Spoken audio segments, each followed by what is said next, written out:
বাকি দুটো জিনিস ভালো দেখেছি, জল ফিট ভালো নেই, জল ফিট ভালো নেই। কোয়ালিটি ভালো আছে, ফিট কোয়ালিটি নিয়ে আপনার চিন্তা নেই।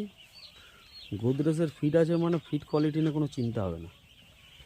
এই যে ফিট আছে না, ওটা আর আছে ওই যে মাঝখানে ওই ধারে মানে এই একটা কথা দেখছিলাম, ওইটা মাঝখানে ওই যেটা খাচ্ছে।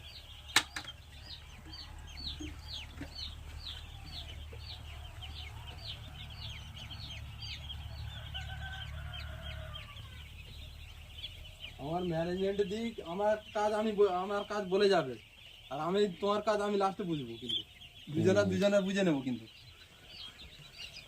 আমার কাজ আমার বলে যাবে, কাজটা পরের বার হয়ে যাবে ওই দিন কাটাতে নেই, ওই মাঝখানে ওই ধারে দুটো তিনটে নেই। আমার কাজ বলে যাবে, কাজ না হলে পরের বার এসে বলবে এটা বলে গেলাম হলো না কেন। ঠিক আছে, আপনি আপনার কাজ বুঝে নেন, আপনি আমার কাজটা বুঝে নেন। চলে যাচ্ছে নাকি?